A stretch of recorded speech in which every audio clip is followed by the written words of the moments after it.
오늘의 사건 반장입니다. 택시기사들의 기지로 보이스피싱범들이 잇따라 검거됐습니다.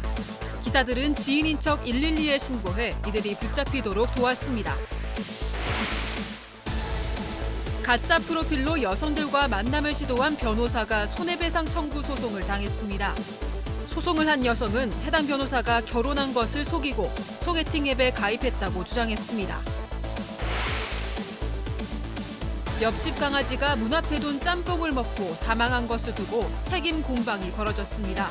글 게시자는 죽은 강아지의 주인이 장례비를 일부 부담할 것을 요구했다고 주장했습니다. 하루에도 수십 번씩 아들에게 협박 문자를 보낸 아버지가 재판에 넘겨졌습니다. 아들의 접근 금지 명령에도 아버지는 계속해서 문자를 보냈습니다. 뾰로롱. 아유, 안녕하십니까. 아유, 안녕하십니까. 오늘 제 등신대로 아주 어감이 좀 이상한데 아무튼 등신대로 좀 시작을 해봤는데요. 아유, 제가 진짜 이 매일매일 이거 아이디어 짜느라고 죽겠습니다, 진짜.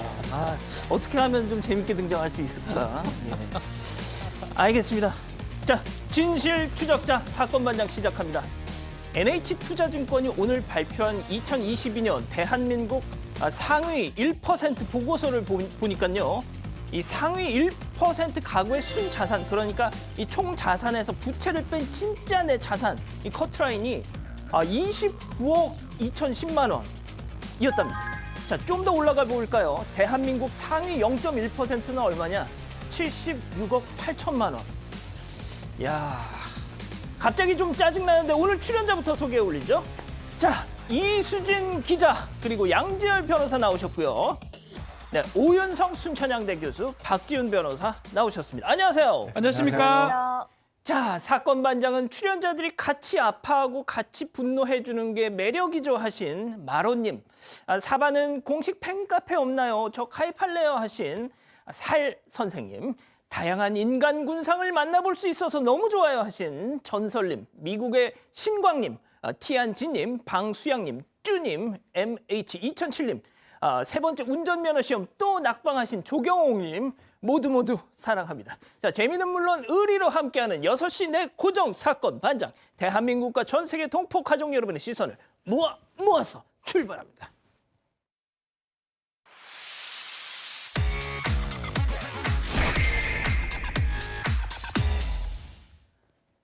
자, 첫 번째 뉴스 보여주시죠. 5호선 오줌 할아버지.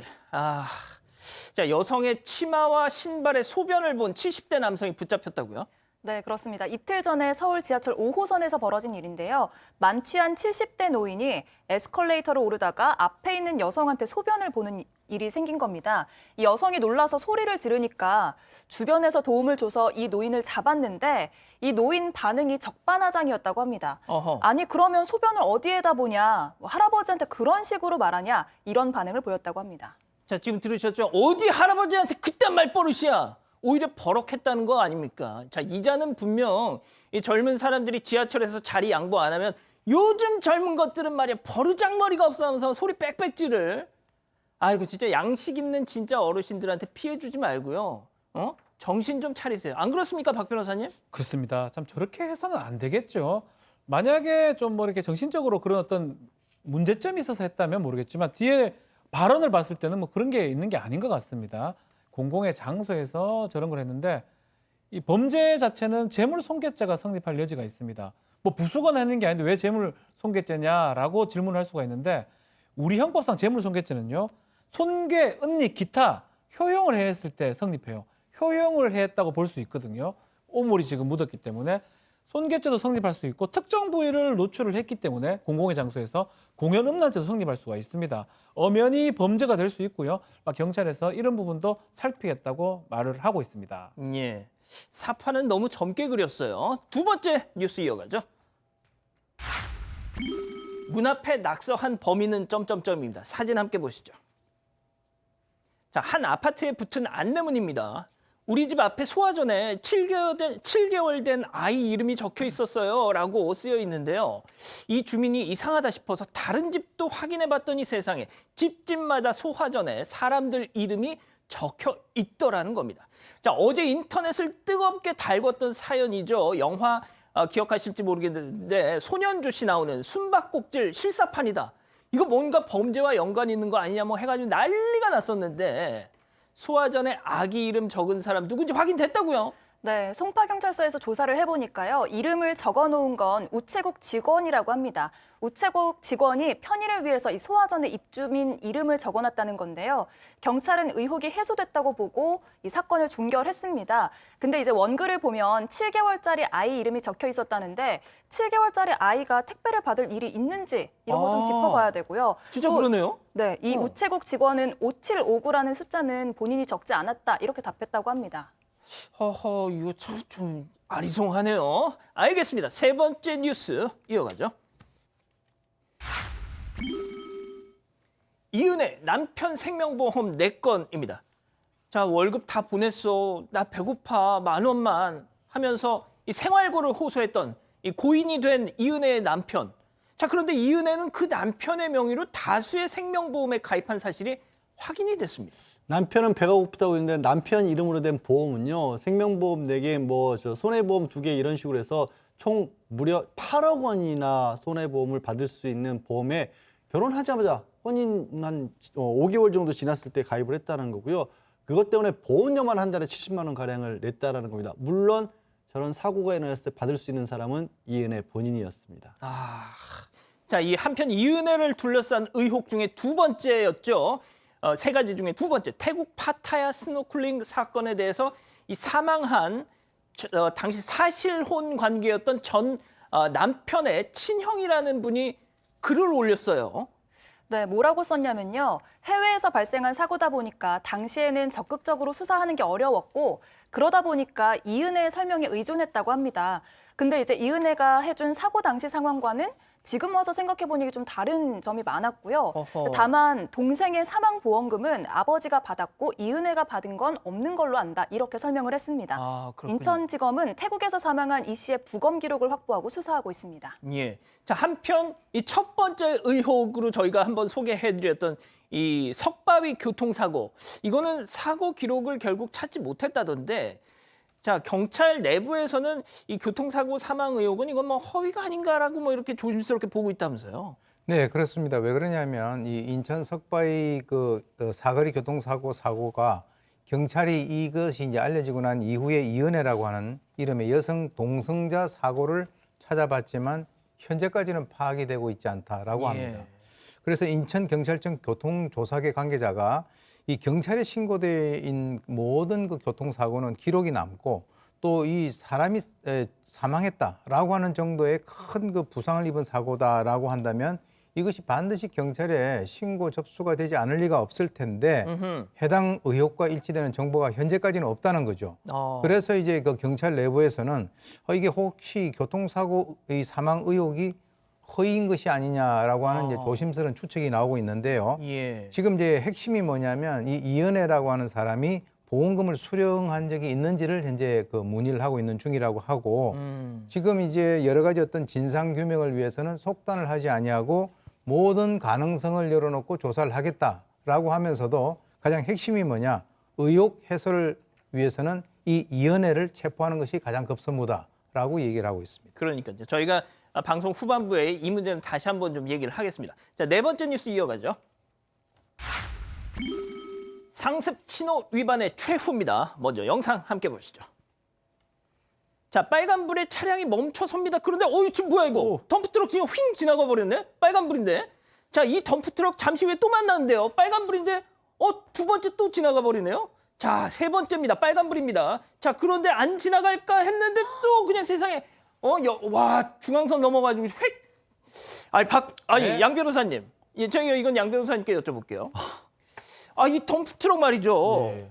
면허 취소식, 이 사람 잡겠어요, 이거. 이런 정도의 얘기를 할 수밖에 없는 게 신호 위반 저런 길에서 국도변에 사고가 나면 굉장히 큰 사고가 나는 게 저렇게 폭주하다가 일어나고요. 마지막 세 번째는요. 저 뭐예요, 진짜? 중앙선을 침범해서 신호 위반을 한 겁니다. 예. 그러면 저 상대 쪽에서 왔던 차들 같은 경우에는 무방비상투 앞에 차들이 한 2대 정도 지금? 있었거든요. 예, 중앙선을 넘어서 또 신호 위반하는 거예요. 벌써 세 번째 신호, 마지막에 네 번째까지 저거는 과태료 부강선 침범이 명백하기 때문에 저분은 저 상태로 두는 게 너무 위험한 상황인데요. 저건 이게 흉기잖아요, 도로 위에. 그러니까요. 저는요, 저는 이 기본적으로 과태료 8만 원, 10만 원 해당하긴 한데 중형 침범이나 신호 위반 연달아서 둘 이상 이 3번 이상 신호 위반 중형 침범을 연속해서 하는 모습이거든요. 11분 단위에서 3번 이상 했습니다. 이건 도로교통법에 난폭 운전자라는 범죄가 규정이 돼 있어요. 비록 1년 이하의 징역에 500만 원의 벌금밖에 안 되지만 이거는 좀 제가 봤을 때는 단순한 행정벌이 아닌 형사처벌이 좀 필요한 상황이 아닌가. 왜냐하면 그냥 무시해요. 무시하고 저 큰 트럭으로 했다 그러면 만약에 사람이 위협을 느끼면 특수폭행 협박도 가능한 거거든요. 사고는 안 났지만요. 처벌이 좀 필요하지 않을까 좀 조심스럽게 이렇게 얘기를 아니 뭐 했습니다. 그냥 신호가 있든지 없든지 그냥 아니 뭐 나는 인생 뭐 있어 직진이지 하면서 지금 가는데요. 자, 신호 위반 영상 하나 더 준비했습니다. 잠시 보시죠. 자, 안 하려고 미안해 어머니 그렇지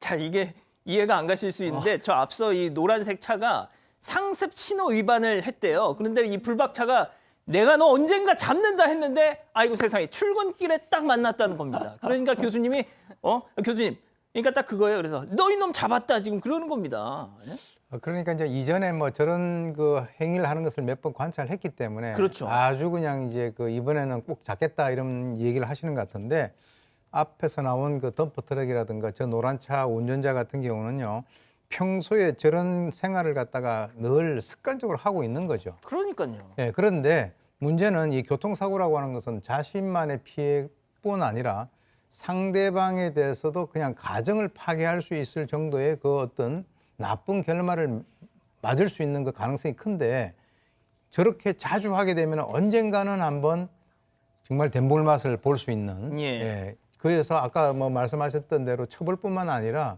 저거는 습관이에요. 제가 이제 뭐 말씀을 하나 드리면 저도 저런 걸 많이 봤는데 운전을 하시면서 담배 피는 분들 있잖아요. 예. 잘 보세요. 꼭 바깥에 버립니다. 아, 예. 네. 그래서 그건 이제 작은 건데 뭐 그것도 작은 거지만 저런 거 같은 경우는 진짜 사람들을 정말 상대 사람, 상대 가족을 갖다가 아주 위험에 빠뜨릴 수 있는 그런 행동이죠. 저 혹시 그 두 번째 영상 다시 한번 보여주실 수 있어요? 그 노란색 차. 예. 제가 뭐 설명드릴 게 있었죠. 좌상단에 있는 저 불러친 분, 저분이 한문철 변호사님이십니다. 근데 본인 저렇게 불러치는 거 별로 안 좋아하신다고 그래요. 예. 그걸 좀 설명을 드리려고 보여드렸습니다. 알겠습니다. 자, 마지막 픽 가보시죠.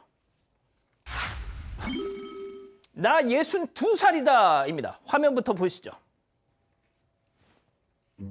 직거래 어디서 하노? 저희 집 앞이요. 어디고 주소가? 상암동입니다. 내일 시간 날 때 갈게니까 포장해놔라. 근데 아저씨 왜 반말하세요? 내가 좀 나이가 많다. 내일 연락할게. 몇 살이신데요? 62살. 그거 왜 물어보노? 나이 묻는 거 실례돼. 조심해래. 아니 그건 내 맘이지. 내일 사러 갈 거야. 포장해놔라. 아니 저 어르신 죄송한데 좀 화면이랑 좀 맞춰서 좀 해주세요. 그건 내 맘이라고. 예. 포장해놔라고. 내일 연락할게.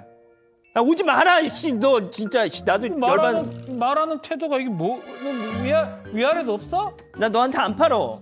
이놈 봐라 이거 봐라. 내일 찾아간다. 안 나오면 허위 매물 사기꾼을 간주하고 경찰서에 신고 넣을 거니까 그래 알아라. 야야야 차단할 테니까 너가 매장 가서 사든지 알아서 해라고 지금 저희가 상황극을 잠깐 해봤는데요. 이게 이 당근에서 이루어진 판매자와 구매자 간의 대화였습니다. 구매자가 이 다짜고짜 막 반말을 퍼붓길래 안 팔아요 했더니 들으신 것처럼 허위 매물 사기꾼으로 신고할 거야 했다는 거죠. 자, 62이 아니라 뭐 80이 넘어도 반말을 하면 안 되지 않습니까, 교수님? 세자로 이렇게 정리를 할 수 있습니다. 몰상식. 아하. 상식이 없는 거죠. 한국말 같은 경우는 굉장히 조심을 해야 됩니다. 사실 뭐 그렇게 따지면은 김영석 교수님 같은 경우는 100세가 넘으셨는데도 주위에 있는 사람들에게 전부 다 이렇게 존댓말 하시잖아요.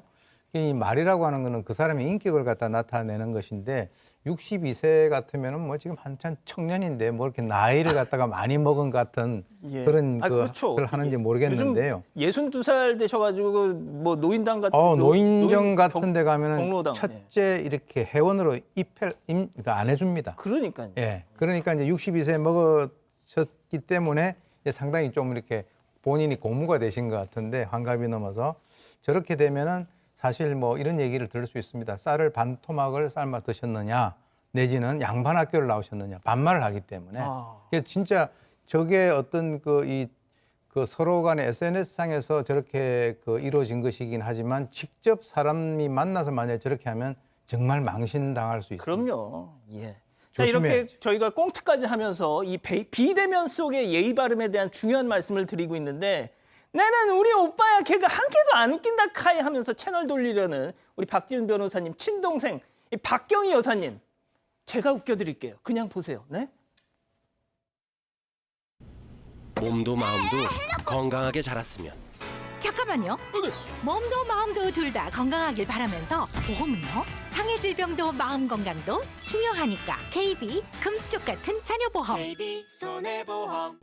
나 흔들려. 잡아줄게. 네 발목. 붐프레임으로 발목 흔들림을 잡아주니까 어떤 길도 편안하게 퀀텀 네오 하이크. 아이다.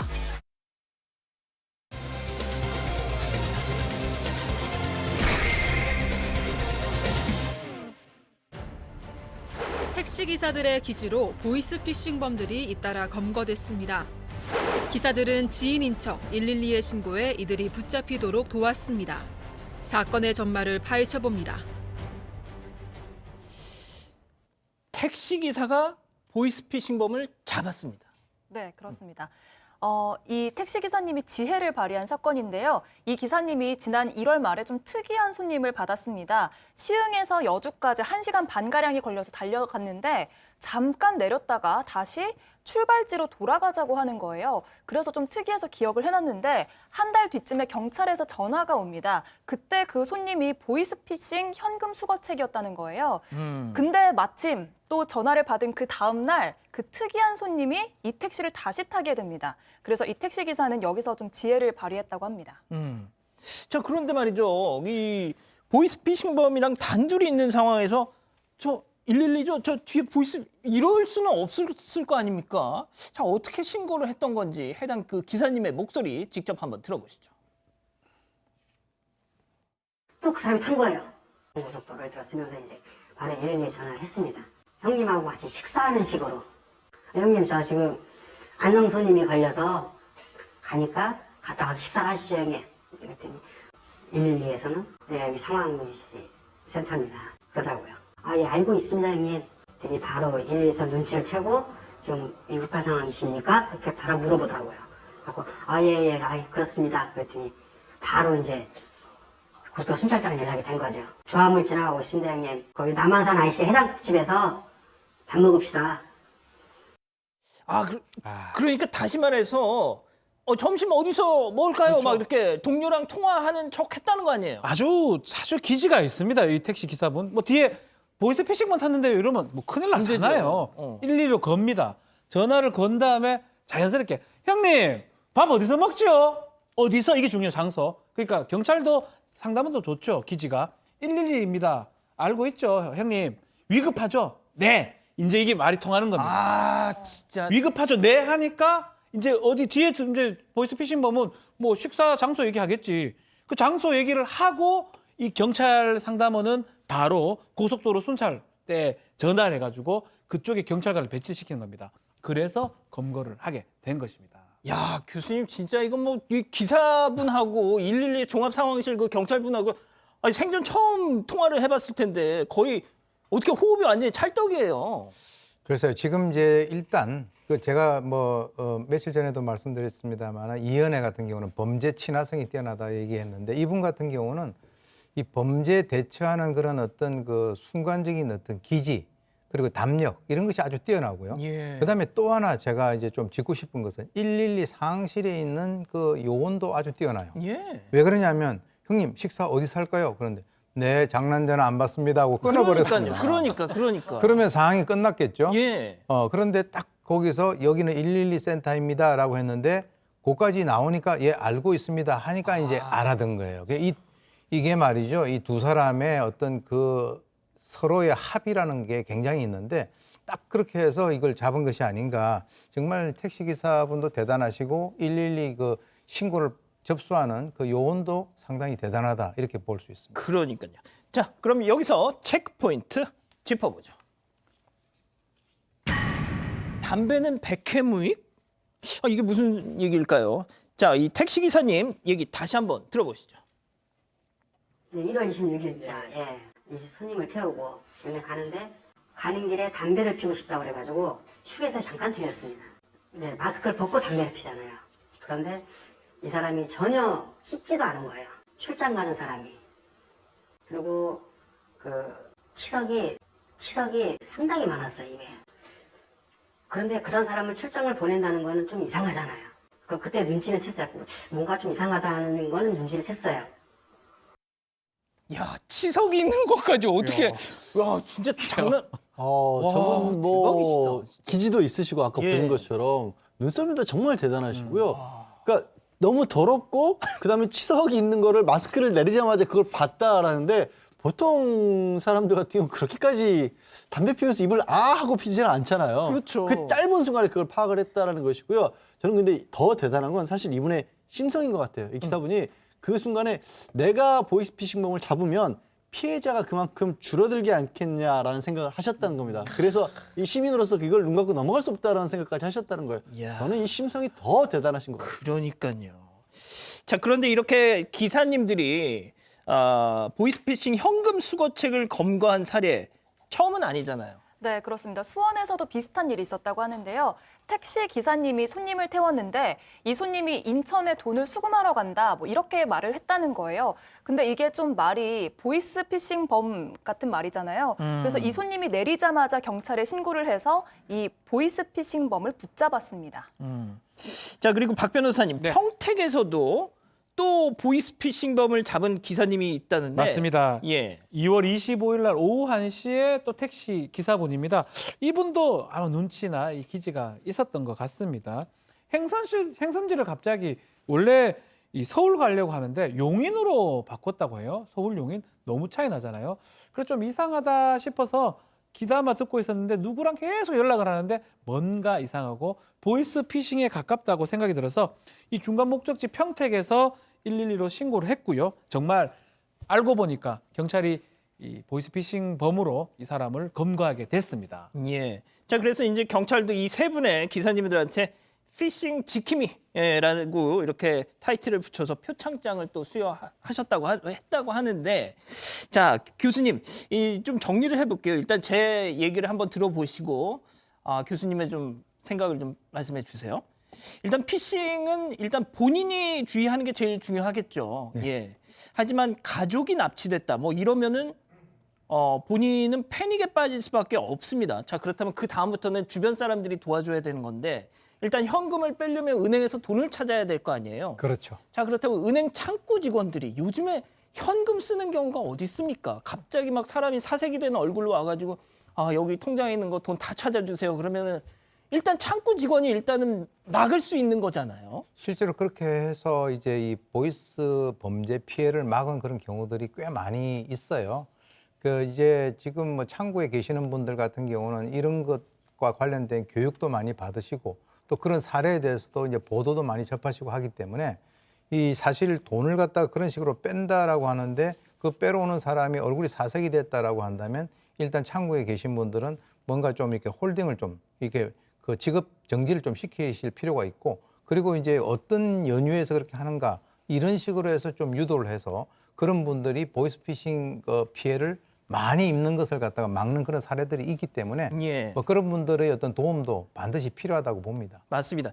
자, 그리고 이제 현금을 찾아서 은행을 통과하면 그 다음은 무조건 택시입니다. 이자들은요, 자기 차 안 탑니다. 현금 인출책. 또 뭐 렌트카 안 탑니다. 무조건 택시 탑니다. 예. 빨리빨리 이동을 해야 되기 때문에. 그래서 지금 저희가 지금 소개해드린 이 세 분의 택시 기사님들처럼 그렇게 좀 촉을 세우고 하시면은 1단계, 2단계에서 막으면 정말 상당 부분의 이 피싱 범죄 예방할 수 있습니다. 자, 첫 번째 사건 이렇게 정리하고요. 두 번째 사건 이어갑니다.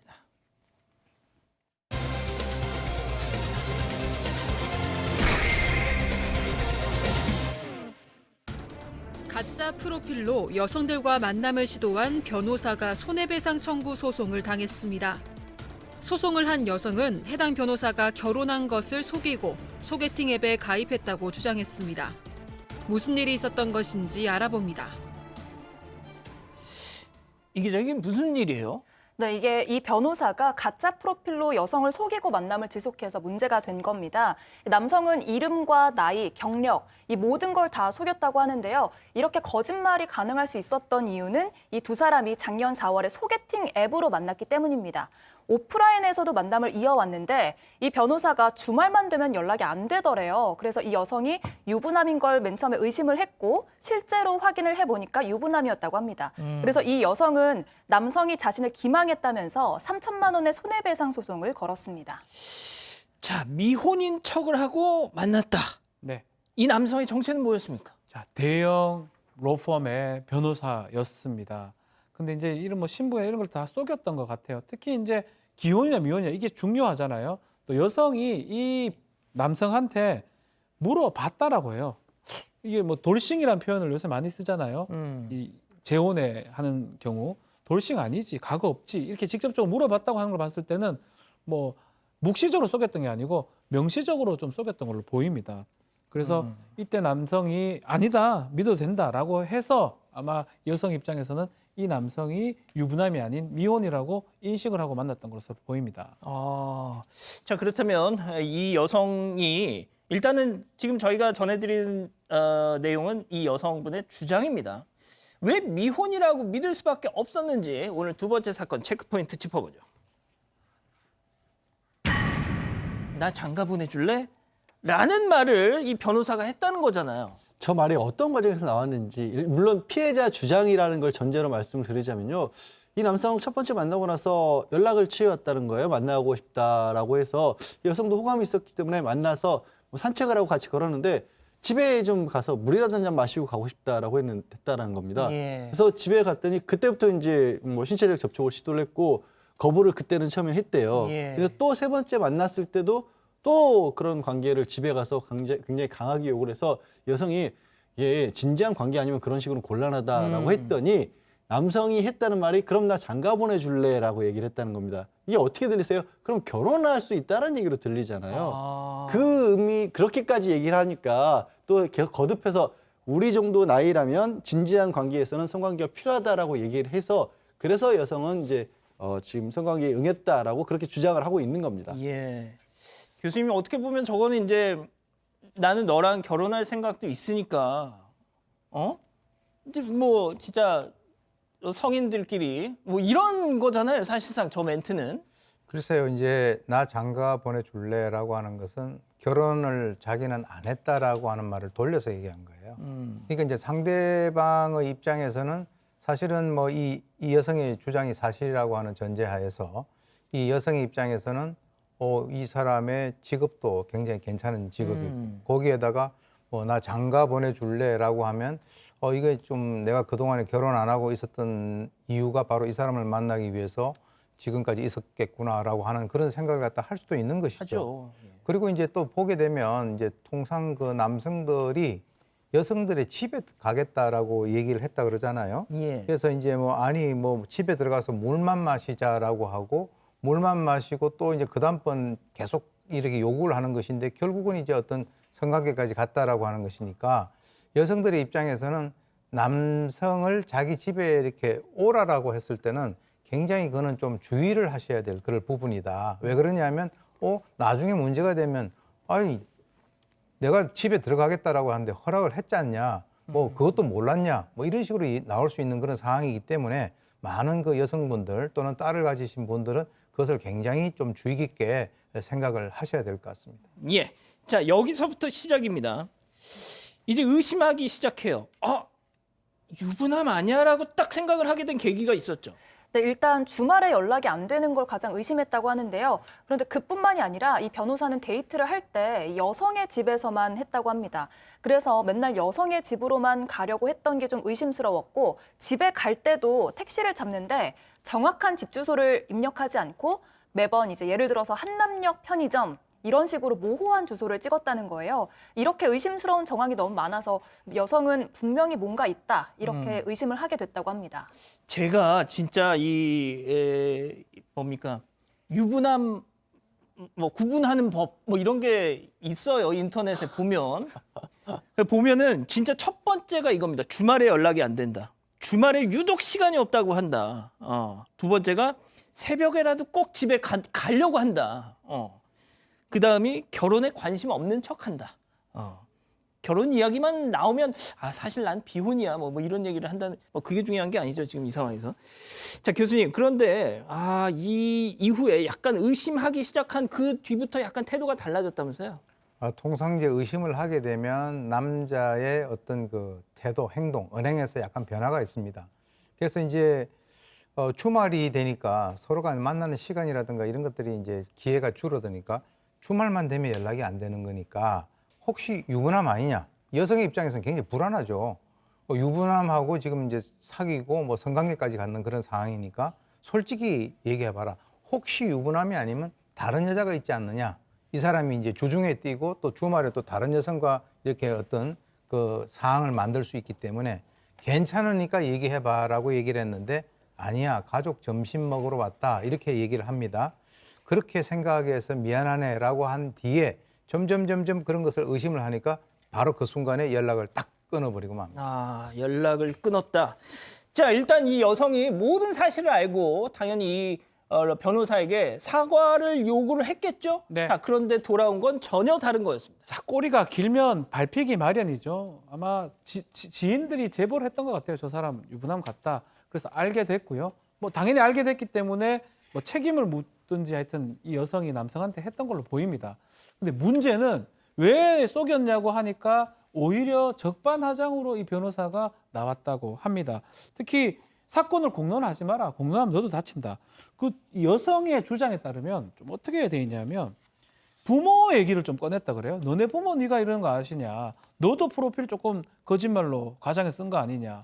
또 내 등기부, 등본 같은 걸 떼보니까 너네 오빠 같은 거 다 안다. 얘기할 수 있다. 라고 이제 변호사적 어떤 지식 같은 것들을 이용해서 겁을 좀 줬던 것 같아요. 여성 입장에서는 상당히 좀 불안한 감을 많이 느꼈고.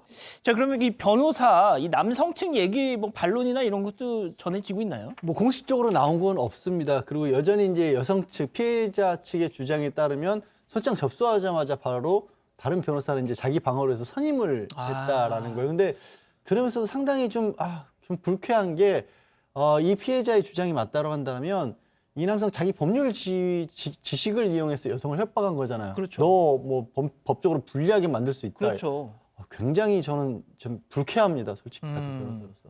아니 진짜 뭐 솔직히 저야 우리 양 변호사님, 박 변호사님 같이 방송을 하면서 친분이 있으니까 그런다지만 그냥 일반 시민분들 입장에서 변호사를 주변에서 흔히 볼 수 없는 분들 입장에서는 이런 사람 만나서 야 내가 말이야 너 어떻게 얼마나 겁이 나겠어요, 박 변호사님. 겁이 나죠. 약간 법률 용어만 써도 사실은 겁을 내거든요.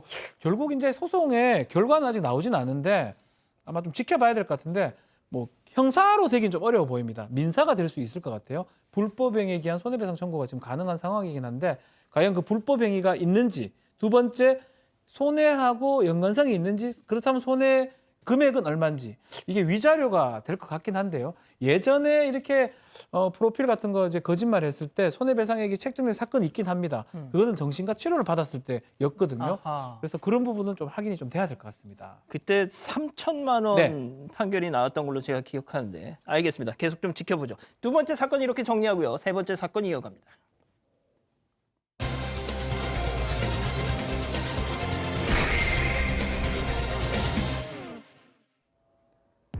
얼마 전 중국집에서 짬뽕과 탕수육을 시켜 먹은 여성은 수거를 위해서 현관문 앞에 그릇을 내놨습니다. 그런데 얼마 지나지 않아 옆집 아주머니가 찾아와서 왜 복도에 음식을 놔둔 거냐 이렇게 거세게 항의했다고 하는데요. 옆집 강아지가 그릇에 담긴 무언가를 먹고 숨을 쉬지 못하는 상황이 벌어졌던 겁니다. 이후 강아지를 병원에 데려가며 상황은 일단락되는 듯 했는데요. 하지만 보름이 지난 후 다시 찾아온 아주머니는 강아지가 죽었다며 여성에게 책임을 질 것을 요구했습니다. 정말 본인이 남긴 음식 때문에 강아지가 죽은 건지 마음이 쓰인다면서도 한편으론 다소 억울한 마음이 든다는 여성. 과연 이 여성에게 법적 책임까지 물을 수 있을까요? 자, 이 사건 관련해서 우리 가족 여러분들 좀 생각을 듣고 싶네요. 좀 뭐 채팅창에 의견 좀 많이 올려주십시오. 자, 중국 요리를 시켜 먹고 짬뽕 그 그릇을 내놨어요, 문 밖에. 자, 그런데 옆집 강아지가 그걸 먹고 탈이 났다. 네, 그렇다고 합니다. 이 글을 작성한 사람이 보름 전에 짬뽕을 시켜 먹었대요. 그리고선 그릇을 내놨는데 그걸 옆집 강아지가 먹었다고 합니다. 근데 문제는 강아지가 이걸 먹은 다음에 숨을 못 쉬고 죽어버렸다고 하는데요. 그래서 옆집 아주머니는 왜 음식 잔여물을 이렇게 아무렇게나 놨냐 라면서 강하게 항의를 했고 막 오열하기도 했다고 합니다. 자, 그런데 이 글쓴이 말에 따르면 처음에만 해도 저 옆집 여성의 남편이 와서 우리 집 강아지가 원래 좀 아팠어요.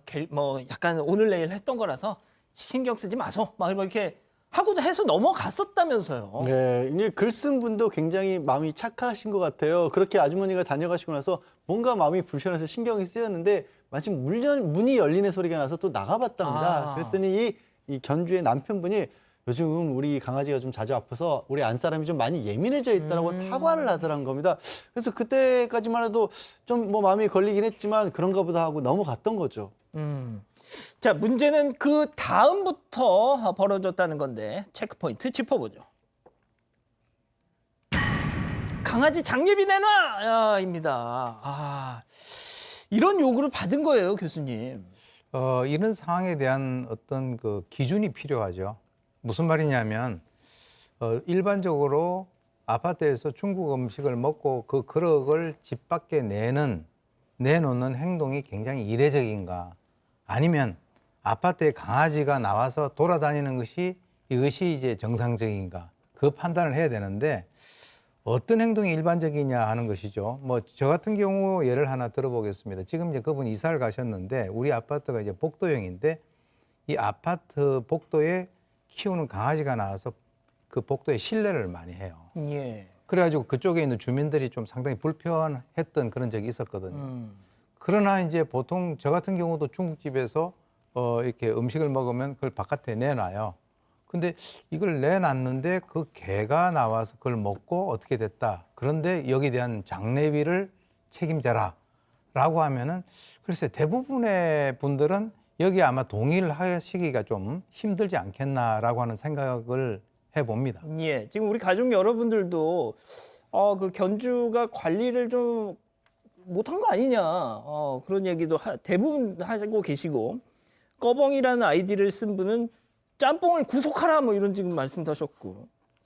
자, 그런데 이 강아지가 짬뽕을 먹으면 정말 이렇게 생명의 위협을 받을 수 있을까 좀 궁금한데, 관련해서 저희 JTBC 예능에서 이 내용을 다룬 적이 있습니다. 잠깐 보고 가시죠.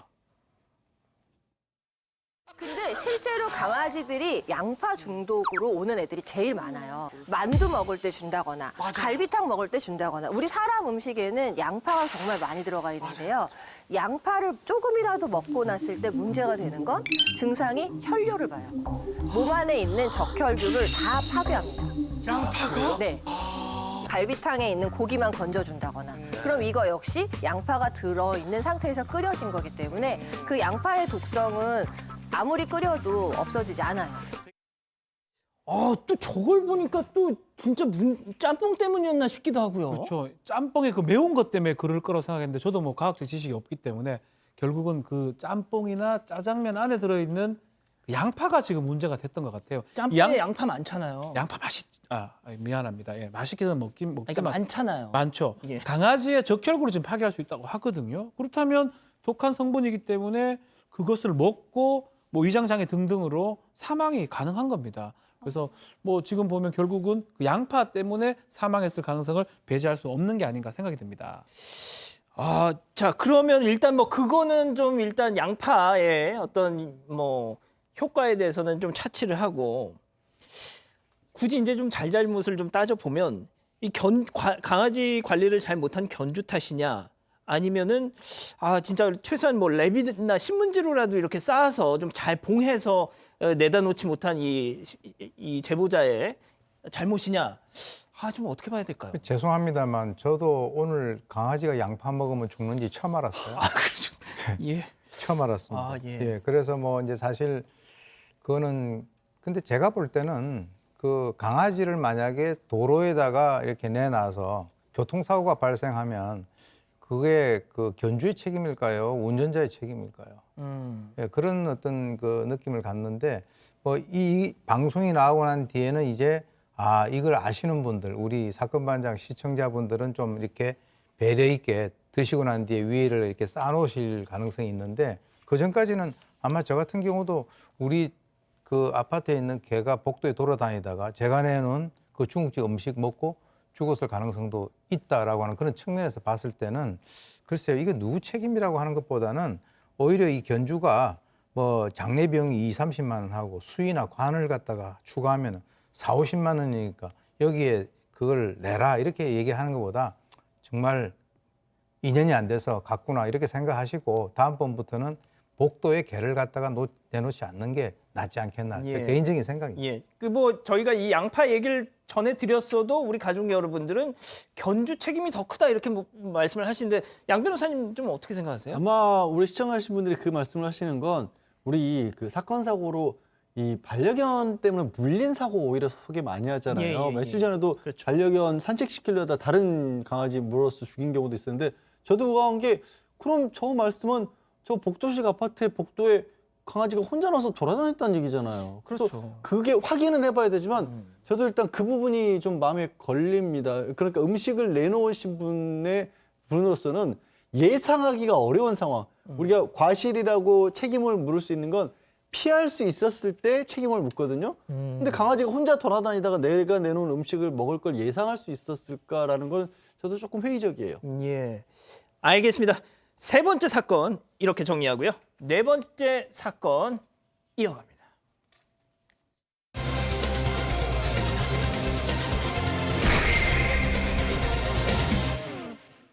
하루에도 수십 번씩 아들에게 협박 문자를 보낸 아버지가 재판에 넘겨졌습니다. 아들의 접근 금지 명령에도 아버지는 계속해서 문자를 보냈습니다. 아버지에 대한 법원의 판단을 짚어봅니다. 진짜 저도 이거 좀 봤는데 진짜 좀 이게 어떻게 부자지간에 이럴 수가 있나. 특히 아버지라는 사람이.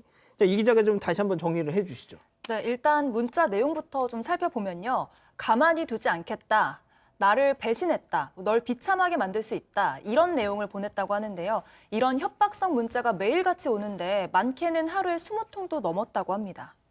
자, 다시 한번 읽어보면 아버지가 아들한테 널 가만두지 않겠다. 나한테 용서를 구해라. 이 자식 이거 최고로 만들어줬더니 배신을 때리는 놈. 너를 비참하게 만들 방법을 알고 있다.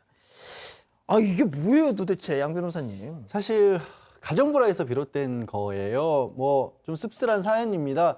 이 아버지가 아내하고 사이가 안 좋았던 모양입니다. 그래서 그 불화 때문에 술을 자주 드셨고 그렇게 또 술을 드시면 아내하고 어린 아들에게 폭력을 휘둘렀던 겁니다. 그런 과거가 있다 보니까 물론 나이가 들면서는 이런 폭력이 좀 잦아들긴 했다라고 하는데 아들 입장에서는 엄마를 때리고 자기를 때렸을 아버지가 원망스러웠겠죠, 당연히. 그러니까 지금 양 변호사님 말씀하신 것처럼 어렸을 때는 그렇게 아버지가 성인이고 뭐 아들은 정말 체격도 작고 그러니까 막 이렇게 손찌검을 할 수 있지만 아들이 이제 크고 나면 교수님 차마 못 그러잖아요. 그렇게 했어도 안 되고요. 그렇게 하면 뭐 결과적으로는 자기가 자기 자식과의 관계를 갖다 끊겠다라고 하는 그 뭐 의지의 표시밖에 안 되는 건데 이 불화가 깊어지던 중에 이 아들이 아버지하고 관계를 끊어버립니다. 왜 그러냐면 아버지가 아들에게 늘 네 엄마가 문제다라고 해서 엄마의 험담을 계속 얘기를 하니까 아들의 입장에서는 정말 듣기가 괴로운 거죠. 그래서 이제 끊었는데 이 아버지는 이게 나하고 연락을 끊은 것은 엄마가 가운데서 뭔가 이간질을 해가지고 끊은 것이구나. 이렇게 생각을 해가지고 계속 문자를 보냈다라고 하는데요. 부모로서 정말 하지 않아야 될 가장 중요한 것 중에 하나가 상대 배우자를 자식 앞에서 비난하는 겁니다.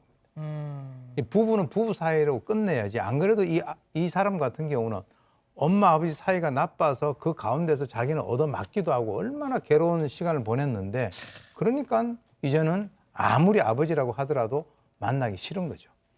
아니 도대체 자기 아내 두들겨 패고 애까지 그렇게 어렸을 때부터 때릴 거였으면 도대체 그 뭐하러 삽니까? 그냥 진작에 갈라서고 왜 아이고 참 말도 안 나오는데 자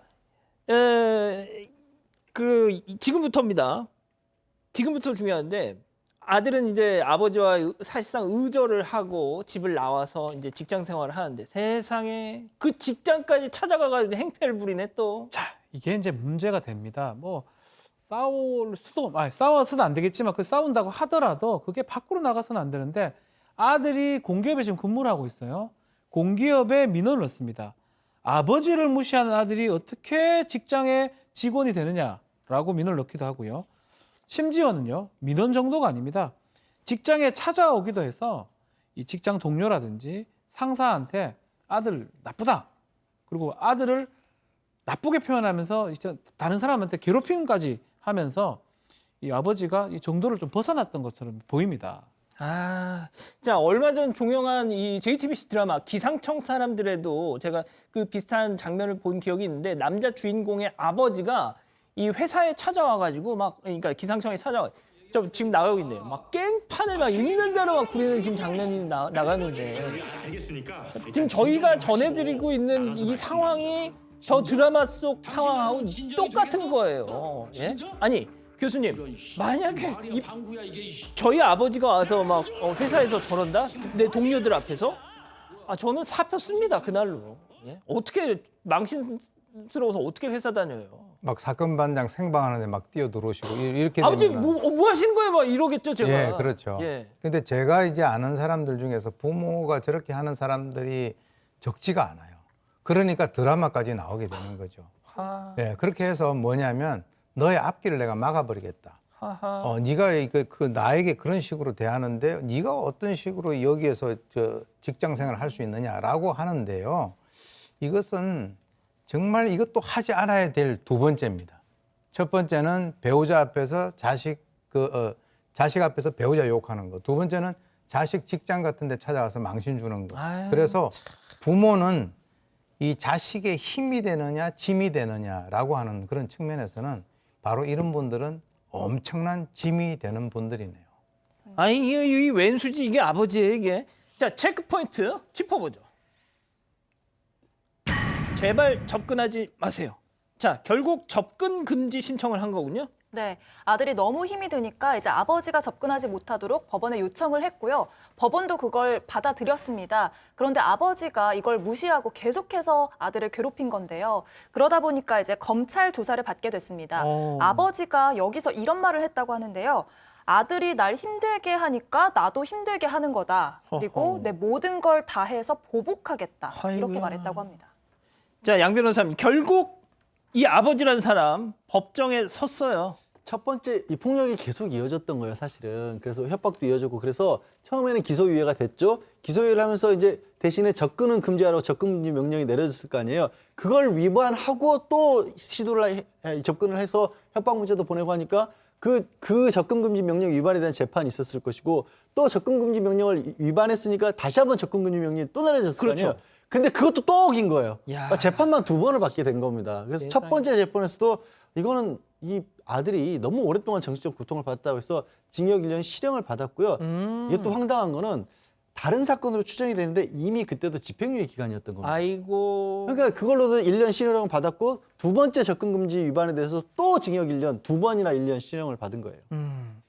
자, 각각 징역 1년을 선고받은 이 아버지. 그럼에도 또 이거는 너무 과하다 하면서 항소를. 그렇죠. 항소를 제기했고 항소심에서는 이 두 사건을 병합해서 아마 다시 봤을 것 같습니다. 각각 1년인데 항소심은 마찬가지입니다.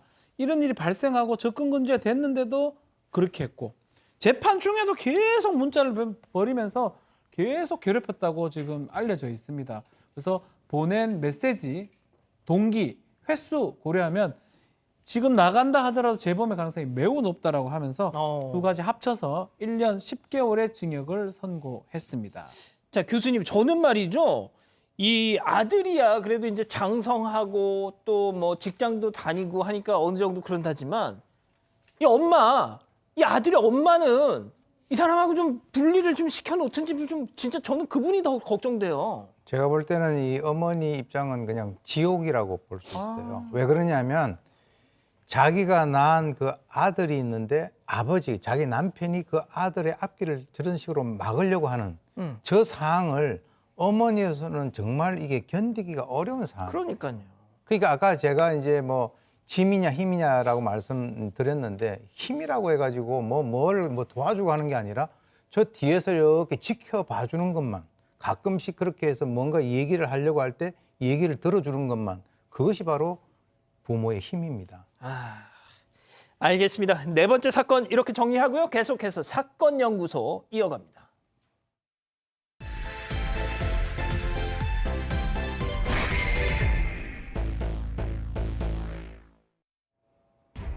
맑고 따스한 2013년 5월의 봄날, 남원지청에는 나른함이 감돌고 있었습니다. 강도 혐의로 체포된 이대우는 화장실을 간다며 검사실을 빠져나왔고 수사관은 이대우를 향해 어서 검사실로 돌아가라고 손짓합니다. 수사관이 화장실에 들어간 사이 이대우는 텅 빈 복도를 슬며시 돌아봅니다. 그리고 그대로 검찰청 정문을 향해 달렸습니다. 누구도 이대우를 막지 않았고 이대우는 인근 테니스장을 지나 유유히 빠져나갔습니다. 전국 경찰서엔 이대우 전담팀이 꾸려졌고 현상금 1,000만 원도 걸렸지만 이대우의 흔적을 찾을 순 없었습니다. 경찰을 한 달 가까이 따돌린 이대우. 어디서 어떻게 검거가 됐을까요? 오늘 사건 연구소는 이대우 도주 사건을 알아봅니다. 이대우 씨 왜 도주를 생각했습니까? 정말 없습니다. 심정은 지금은 어떻습니까? 그냥 죽고 싶습니다. 이게 왜 도주를 생각한 겁니까? 진영에서 죽기 싫어서 돌렸습니다. 그 도피 생활은 어떻게 했어요? 동생한테 받았습니다. 제가 가서. 마지막으로 한마디 하시죠. 가족들이랑 피해자들한테 죄송합니다. 도피 생활하면서 뭐가 제일 힘들었어요? 어차피 됐습니다. 죄송합니다. 우리 가족 여러분들은 벌써 이거 알아요 하면서 별별 얘기를 다 하고 계신 진짜 대단하십니다. 자 그런데 우리 이수진 기자가 이 이대우 사건을 고른 이유가 있습니다. 지금 저희가 앞서도 말씀드렸다시피 이은혜, 조연수 지금 잠적한 상태에서 도대체 이 이자들은 어디서 무엇을 하고 있느냐, 경찰의 이 검경의 이 검거망을 피해 다니면서 그런 맥락에서 저희가 좀 준비를 했는데, 자 이대우 얘기로 다시 돌아가 보죠. 며칠 만에 어디서 잡혔었죠? 네, 이대우는 26일 만에 부산 해운대역에서 잡혔다고 합니다. 검거 전날 오전에 한 주택 수리업자가 빈집을 수리하려고 갔는데 거기서 한 노숙인을 봤다고 합니다. 근데 일하면서 생각을 해보니까 혹시 이대우인가? 라는 생각이 들더라는 거죠. 그래서 퇴근을 하면서 지구대에 신고를 했습니다. 경찰이 그 빈집을 수색해서 지문을 비교를 해봤는데 이대우가 맞았다는 거죠. 다음 날에도 이대우를 목격했다는 제보가 들어와서 그걸 토대로 해운대역 부근에서 잡았다고 합니다. 검거 당시에 이대우는 흉기를 가지고 있었는데 근데도 저항 없이 검거가 됐습니다. 자, 교수님 무슨 죄를 저질렀던 사람이죠? 이 사람이 이제 전과 12범인데요. 이 탈주를 하기 전에 150차례에 걸쳐서 6억 7천만 원어치의 금품을 훔친 특수절도 혐의로 남원지청에서 조사를 받던 중에 수갑을 차고 달아났습니다. 지금 나옵니다. 그 장면이. 네, 지금 제가 이제 저 사건과 관련돼서 이전에 이제 그 CCTV를 쭉 이렇게 보고 확인한 적이 있는데요. 예. 이 전과 12범인 그 이대우 같은 경우는 20년을 이제 교도소에서 생활했는데 지금 도망갑니다. 예. 당시 이제 그럼 수갑을 이 손이 묶인 상태에서 그 남원지청 현관까지는 나갈 수 있어요. 근데 담을 뛰어넘어갔단 말이에요. 예. 그러면 어떻게 담을 뛰어갔을까? 되게 궁금하잖아요. 텐데요? 그래서 그때 보니까 이 보통 이제 그 범죄자들에게 수갑을 채울 때 꽉 채우면은 이 손목에 이렇게 상처가 나죠. 예. 그래서 저 때는 어떻게 채웠냐면 옷 위로 채웠어요. 옷 위로 채우면서 약간 느슨하게 채웠는데 그것을 갖다가 나중에 손을 갖다 이렇게 뽑아가지고 세상에. 예. 그래서 이제 그 다음번부터는 이제 수사기관에서 이 수갑을 채울 때 그런 것들을 좀 고려를 해서 옷 위에 채우면은 이게 빠져나갈 수가 있어요. 야. 그것까지도 이제 그 본인이 이용을 해서 나갔는데요. 그리고 이제 오른손에 이제 수갑을 차고 정읍 광주로 이동을 할 때는 이 긴 소매 옷으로 가렸고요. 그리고 이제 광주로 가가지고 그날 오후에 6시 반에는 그 와중에서도 한 마트를 또 텁니다. 아이고. 털어가지고 가까운 시장에서 그 돈 가지고 절단기를 구입해서 야산에서 나머지 있는 그 수갑을 갖다가 해체를 하고 절단기하고 버렸죠.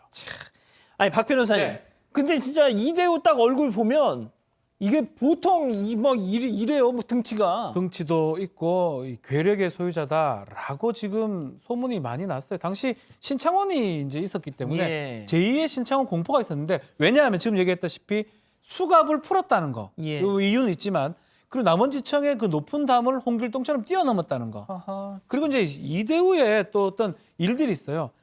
이 조폭 3명하고 그 감옥 감방에서 싸웠을 때도 이겼다고 그러고요. 진짜 1대3으로? 예, 경찰, 우와. 강력반 경찰 3명도 이 사람을 검거를 못 해가지고 밀치고 나갔다는 얘기도 있고요. 어이구야. 이제 7년 전에 강도 사건으로 붙잡힌 적이 있는데 그때 경찰관이 흉기 칼로 찔리고 이 권총을 쏜 다음에 그때 검거가 체포 가능했습니다. 그만큼 뭔가 괴력을 갖고 있는 거 아니냐, 힘도 세다. 그래서 제2의 신창원이라고 이 세간에 알려졌습니다. 양 변호사님, 이 도주 당일 행적이 어땠습니까? 탈주하자마자 아까 말씀하셨던 것처럼 수갑을 풀었는데 그냥 빠진 건 아니고요. 담에 이 수갑을 강하게 내리쳐서 수갑 톱니를 좀 더 느슨하게 만들어서 억지로 빼냈다라는 겁니다. 근데 이거 수갑 뭐 이렇게 차보거나 만져본 적 있어요?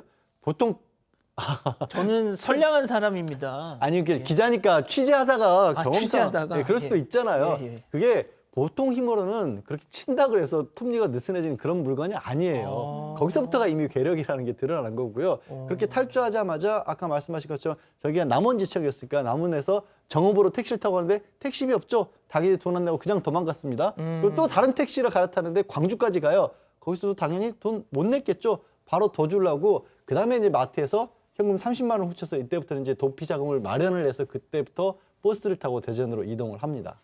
자, 진짜 말 그대로 동해번쩍 서해번쩍 이후 막 이제 도주를 하는데 당시 이 검찰 브리핑 내용 한번 들어보시죠. 이대호의 도주 경로는 장거리는 고속버스와 시외버스를 이용하였고 단거리는 주로 택시와 또 지하철도 이용을 하였다고 본인이 진술하고 있습니다. 숙박은 주로 수원, 성남, 서울, 부산에서 재개발, 재건축 지역이어서 사람이 살지 않는 건물이나 주택에서 21일간 은신하였고 대전, 부산, 울산에서 3일은 여관 또는 모텔을 이용하였고 지인의 집에서 하루 은신하였던 것으로 진술하고 있습니다. 자, 교수님. 그러니까 지금 이은혜, 조현수도 아마 좀 뭐 비슷하지 않겠냐 이런 생각이 좀 들긴 합니다만, 자, 근데 당시에 뭐 워낙 이제 탈주범은 항상 현상금 뭐 이런 거 엄청 세게, 그리고 또 경찰이 잡으면 무조건 특징이었잖아요 그때. 왜 그러냐면 지금 그 아까 얘기 나왔는데 이 수갑도 3중 톱날이었어요. 이게 1중, 2중, 3중이 있는데 예. 우리나라에서 만든 이 3중 톱날 수갑은 아무도 이건 풀지 못한다. 야. 그랬는데 그래서 약간 느슨하게 해준 거예요. 그런데 이제 이 사람이 또 이제 가서 부딪혀가지고 약간 2개 정도를 갖다가 약간 늘린 뒤에 이제 뽑아냈는데 그래서 처음에 이 수사기관에서도 이 수사를 하면서 아니 그거를 갖다가 어떻게 그거는 누구도 풀 수 없다라고 한 걸 갖다 한 건데 이 사실 수사기관 입장에서는 좀 치욕스러운 일이죠. 그래가지고 이제 뭐 5월달, 6월달 해가지고 전국을 홍길동 같이 도주를 했는데 그 당시에 이제 공개 수배를 하면서 이제 1,000만 원 현상금을 걸었고요. 그리고 이제 경찰들에게는 1계급 특진 그 카드까지 내밀었는데 그 당시에 이것 때문에 이대호에 대한 그 오인 신고가 엄청나게 맞아요. 많았었죠. 예. 그래서 심지어는 그 동명이인이었던 형사 이대우님이 나 이 자식 죄송합니다. 나 이놈 진짜 꼭 잡고 싶다 뭐 이런 글을 뭐 올렸었다는 그런 에피소드도 있는데 자 근데 이게 워낙 안 잡히다 보니까 이 조력자가 있다 그런 생각할 수밖에 없잖아요. 네, 아까 이제 양 변호사님이 말씀하셨다시피 맨 처음에는 돈을 훔쳐서 교통비를 마련을 했는데 그 다음부터는 이제 엄마와 동생에게 옷과 돈을 받았다고 합니다. 그리고 이제 교도소 동기에게도 돈을 받았는데요. 이렇게 마련한 돈이 약 300만 원이라고 합니다. 그래서 그 돈으로 이제 모텔비도 내고 이제 가발도 사서 변장도 하고 다녔고요. 그리고 이제 PC방을 가서 자기의 이름을 검색을 해서 어느 지역에서 지금 경찰이 수사를 하고 있는지 이런 걸 검색해서 그 지역을 피해 다녔다고도 합니다. 자, 박 변호사님. 네.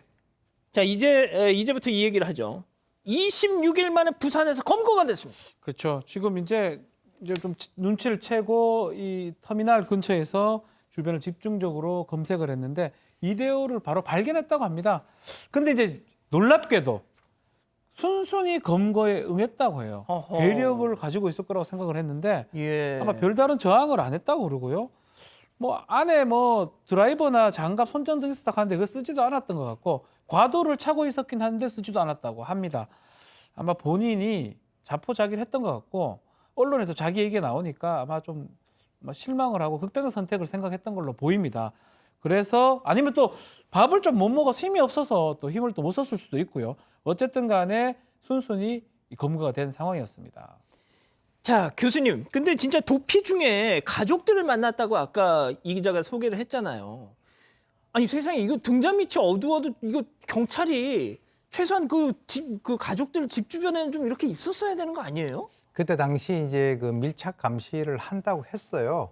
했는데 나중에 잡아보니까 가족을 만나서 돈을 받은 사실 그조차도 파악을 못했기 때문에 아이고. 사실은 이 이대호가 장기적으로 도피를 할 수 있었던 것은 뭐 옆에서 누가 좀 도와주는 게 문제가 아니라 도피 자금 이걸 누가 대느냐. 일단 먹고 살아야 되지 않습니까? 그렇죠. 그러니까 이제 그것이 어떤 그 밀착 감시를 했다라고 하는데 그걸 놓친 거예요. 그래서 이게 길어져 버린 것이죠. 자, 양 변호사님 일단 잡혔고요. 그 처벌은 어떻게 이후에? 저 잡혔을 때 저렇게 막 정말 사력을 다해서 도주할 만한 이유가 있었던 게 이미 전국에서 100여 차례에 걸쳐서 절도를 저지른 다음에 잡혔던 상황이었던 거예요. 그 전에 7년 복역하고 나와서. 그러니까 이번엔 정말 내가 장기 복역하겠다 싶어서 탈주를 한 거고 그렇구나. 탈주 자체는 거의 양형에만 반영을 합니다. 이 탈주죄는 생각보다 무겁게 처벌 안 하거든요. 그러니까 도망가고 싶어하는 게 본능이라고 봐서 아예 처벌 안 하는 나라도 있고 우리도 1년 이하 징역 정도밖에 안 돼요. 다만 이 말씀드린 것처럼 이미 절도자 자체가 중에서 7년 징역형이 선고가 됐습니다. 예. 자, 교수님 마무리 좀 질문 좀 드릴게요. 지금 저희가 이은혜 조연수. 네. 자, 지금 모텔에 있을 것이다, 뭐 밀항을 했을 것이다, 뭐 지금 아마 사건 반장을 보고 있을 수도 있어요. 이은혜 조연수가 어딘가에서. 자, 그러면서 이 이대우의 이 사례를 또 보면서 우리 이제 어떻게 하지, 자기야, 뭐 이런 소리 할 수도 있을 것 같다는 생각도 드는데. 네. 지금 몇 가지 이제 그 가능성이 있죠. 뭐 극단적 선택은 안 하는 것으로 보입니다. 왜 그러냐면 워낙 돈에 대해서 많이 집착을 하고 그렇기 때문에 심지어는 뭐 그 네티즌들 갖다 고소해가지고 돈까지 받았지 않습니까? 그래서 그거를 가능성은 별로 없고 외국은 출입국 기록이 없으니까 안 갔을 것 같은데 밀항 가능성도 있지만 그것도 그렇게 쉬운 것은 아니니까 이 이대호 사건하고의 차이점은 이대호는 거기서 바로 수갑을 갖다가 이렇게 뭐 풀고 어떤 그 순간적으로 도주를 한 것이지만 이 두 사람 같은 경우는 이미 검찰에서 출두를 하라라고 했을 때 본인들이 자기들이 도주를 해야 되겠다라고 하면 도주 준비를 했을 거라고요. 예. 그리고 제가 이제 추정컨대 이 사람들은 현금 같은 것을 좀 많이 갖고 있었다라고 보고 그다음에 이제 이 이대호하고는 달라서 이 두 사람이 일개적으로 움직이기 때문에 심리적인 안정감이라고 하는 그런 차원에서는 이대호하고 비교가 안 됩니다. 예. 그리고 이제 이 두 사람 같은 경우에 또 남녀 아니겠어요? 예. 그러니까 이제 불안하거나 심리적인 뭐 안정감이 안 든다라고 하면은 두 사람 간에 있어서의 어떤 그런 뭐 성적인 관계 이런 것도 있을 수 있고.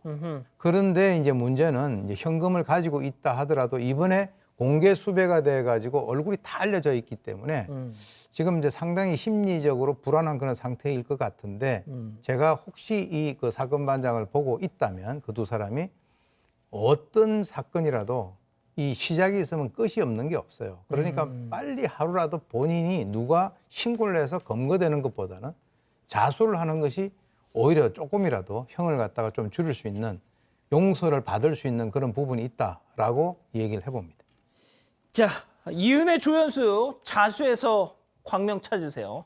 자, 이렇게 정리하고요. 글로벌 픽 이어갑니다.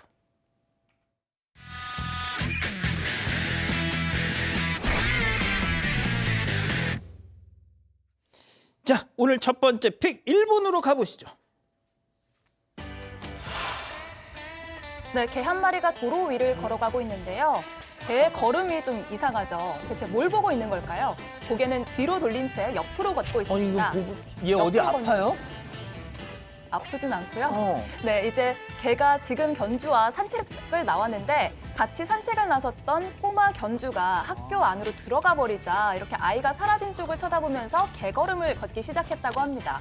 꼬마 견주가 혼자 잘못된 길로 간다고 생각을 했던 것 같은데 견주가 가자고 해도 계속 저렇게 뒤를 돌아보는 건데요. 아무래도 꼬마 견주가 걱정이 됐던 모양입니다.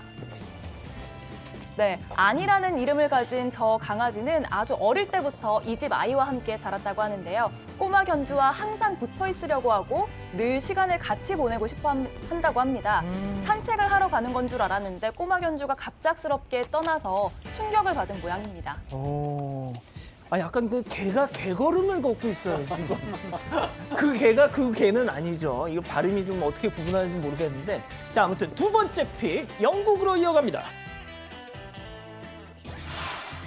아, 네. 고양이. 이번엔 고양인데요. 고양이 한 마리가 어느 가정집 마당에서 뛰어다니고 있습니다.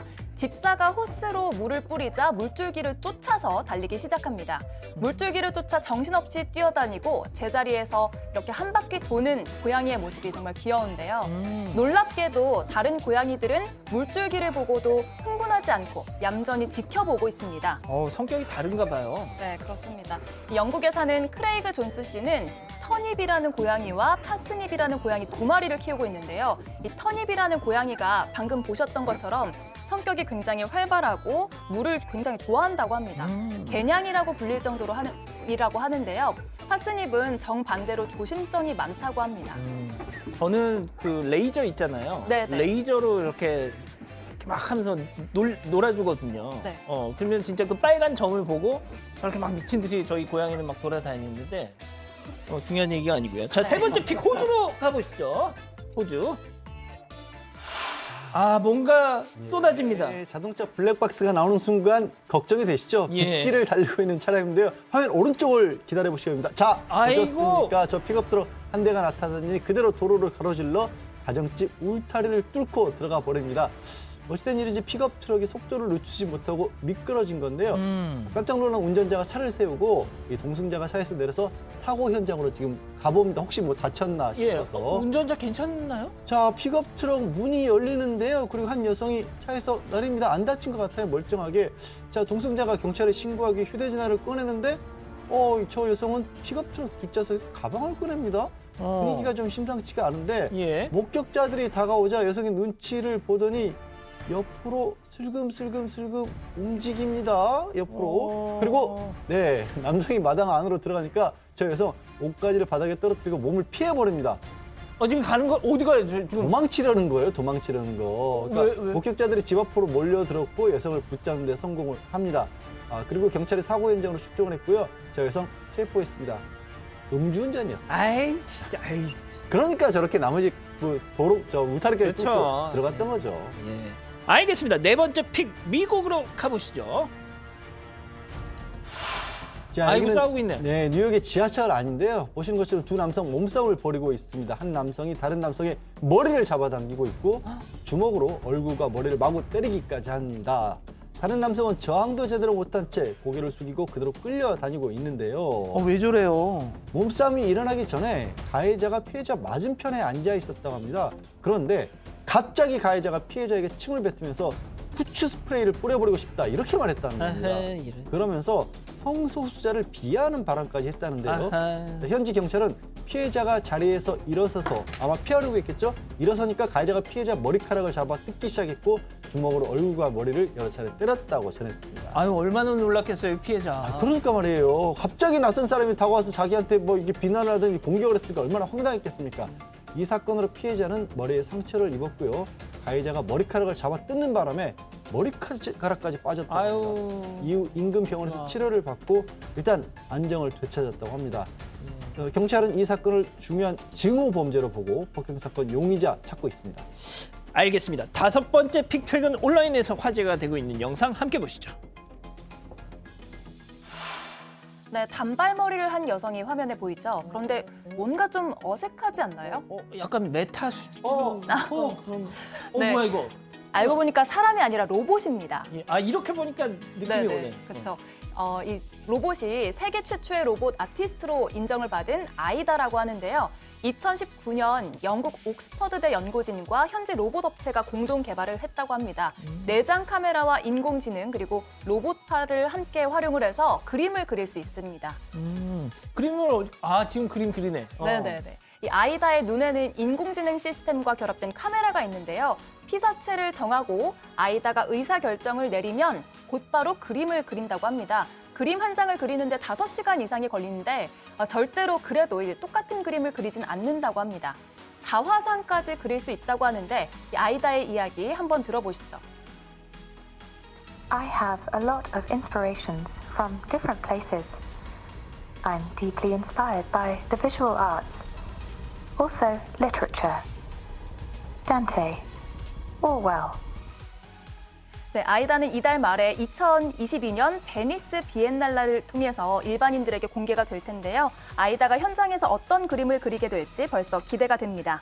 자, 마지막 픽 베트남으로 가보시죠.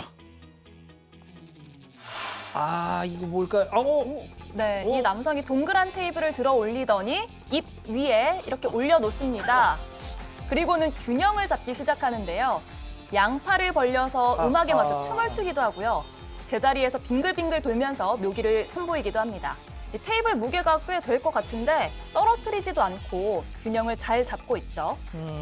자, 이때 모자를 쓴 한 남성이 무언가를 가져오는데 테이블 다리입니다.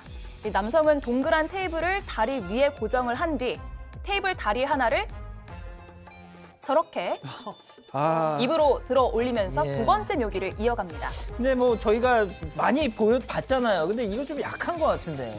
그럴 줄 알고 다른 묘기도 준비를 했는데요. 지금까지는 맛보기였고요. 자, 이번에는 제대로 된 서커스 묘기를 보여주려고 합니다. 자, 테이블 다리를 머리 정수리와 이마 사이에 조심스럽게 올려놓고 균형을 잡기 시작하는데요. 이건 정말 어려운 묘기 같지 않나요? 아니요? 네, 그럴 줄 알고 또 다른 묘기를 준비를 했습니다. 자, 이번에는 테이블 2개입니다. 자, 저렇게 테이블 2개를 입 위에 올린 뒤 균형을 잡는데요. 보신 적 있나요? 저는 저런 거보다는 이 얼굴에다가 빨래집게 짓는 거 그게 더 우리 박지훈 변호사님이 하시는 게 그게 더 신기한 거야. 알겠습니다. 뭐 이 정도로 할게요. 저 아저씨 아무튼 신기하네요. 자, 오늘 사연은요. 사반 가족 김유진님입니다. 오늘 결혼 43주년 기념일이시라고 하던데 이 김 선생님 사모님이 박지훈 변호사님 팬이래요. 예, 그래서 아내에게 바치는 헌사를 우리 박 변호사님이 읽어달라 하셨는데요. 네. 자, 박 변호사님 부탁해요. 자, 제가 읽어드리겠습니다. 네, 하숙집 주인 딸과 하숙생으로 만나서 어렵게 부부의 연을 맺고 산 지 43년. 앞으로도 지금처럼만 같이 손잡고 행복하게 잘 삽시다. 여보, 사랑합니다.